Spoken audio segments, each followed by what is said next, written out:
Thank you, Excellency. Your Excellency, Prime Minister of Norway, दोनों देशों के डेलीगेट्स, मीडिया के साथियों, नमस्कार। नॉर्वे की यात्रा करके मुझे बहुत खुशी हो रही है।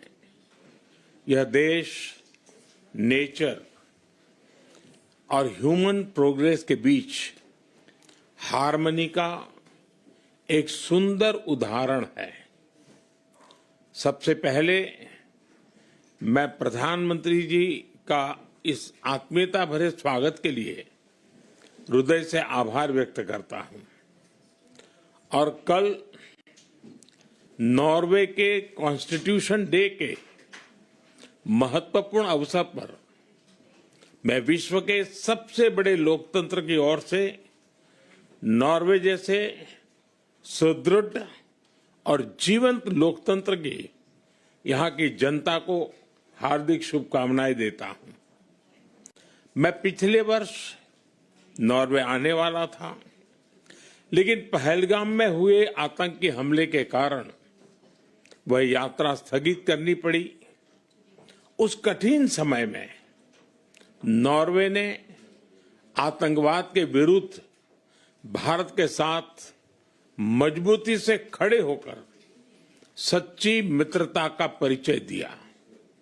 आज जब मैं नॉर्वे आया हूं तो मैं इस सॉलिडेरिटी के लिए हृदय से आभार व्यक्त करता हूं। फ्रेंड्स, आज विश्व एक अस्थिरता और अनिश्चितता के दौर से गुजर रहा है। यूक्रेन हो या वेस्ट एशिया, दुनिया के कई हिस्सों में संघर्ष की स्थिति बनी हुई है। ऐसे में भारत और यूरोप अपने संबंधों के एक नए स्वर्णिम युग में प्रवेश कर रहे हैं। पिछले वर्ष भारत और यूरोपियन फ्री ट्रेड एसोसिएशन के एक ऐतिहासिक trade and economic partnership agreement लागू किया। यह एग्रीमेंट भारत और नॉर्वे के बीच शेयर्ड प्रोग्रेस और प्रॉस्पेरिटी सुनिश्चित करने का ब्लूप्रिंट है। इस एग्रीमेंट में अगले 15 वर्ष में भारत में $100 बिलियन इन्वेस्टमेंट और 1 मिलियन जॉब्स क्रिएट करने का लक्ष्य है। आज हम दोनों ने इस एग्रीमेंट के प्रॉमिस को आउटकम्स में बदलने के लिए कई महत्वपूर्ण निर्णय लिए हैं। फ्रेंड, आज हम भारत नॉर्वे संबंधों को एक ग्रीन स्ट्रेटेजिक पार्टनरशिप का स्वरूप दे रहे हैं। इस स्ट्रेटेजिक पार्टनरशिप से क्लीन एनर्जी से लेकर क्लाइमेट रेजिलियंस, ब्लू इकोनॉमी, उससे लेकर के ग्रीन शिपिंग, हर क्षेत्र में भारत की स्केल, स्पीड और टैलेंट को नॉर्वे की टेक्नोलॉजी और कैपिटल के साथ जोड़कर हमारी कंपनीज ग्लोबल सॉल्यूशंस डेवलप करेगी। फ्रेंड्स, रिसर्च, एजुकेशन और इनोवेशन भी हमारे संबंधों के मजबूत पिलर्स बने हैं। आज हमने सस्टेनेबिलिटी, ओशन एनर्जी, जियोलॉजी और हेल्थ जैसे क्षेत्रों में रिसर्च कोऑपरेशन बढ़ाने पर सहमति बनाई।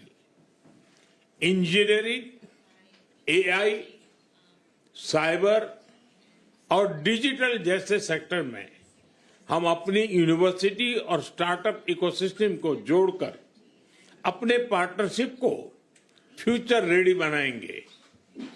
स्किल डेवलपमेंट और टैलेंट मोबिलिटी में भी हमारा सहयोग और व्यापक होने जा रहा है। फ्रेंड्स, नॉर्वे आर्कटिक रीजन का एक महत्वपूर्ण देश है। आर्कटिक और पोलर रिसर्च में हमारे लंबे समय से सहयोग रहा है। भारत के आर्कटिक रिसर्च स्टेशन हिमाद्री के ऑपरेशन के लिए हम नॉर्वे के आभारी हैं।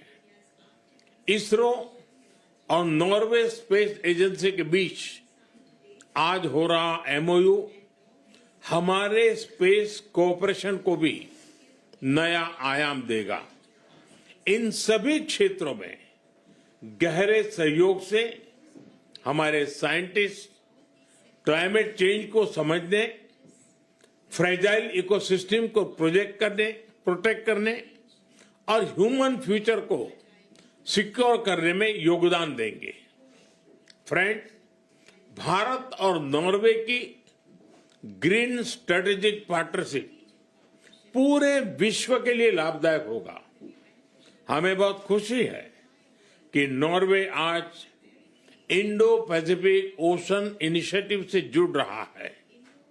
दो बड़े मैरीटाइम देश होने के नाते हम साथ मिलकर मरीन इकोनॉमी, मैरीटाइम सिक्योरिटी और कैपेसिटी बिल्डिंग में सहयोग को मजबूत करेंगे।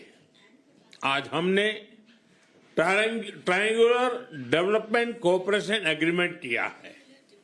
अब हम मिलकर ग्लोबल साउथ के देशों में भारत के डिजिटल पब्लिक इंफ्रास्ट्रक्चर प्रोजेक्ट से ह्यूमन डेवलपमेंट में योगदान देंगे।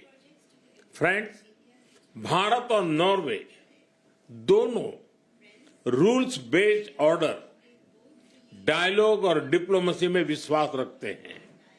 हम एकमत है कि मिलिट्री कॉन्फ्लिक्ट से किसी भी मुद्दे का समाधान नहीं निकल सकता।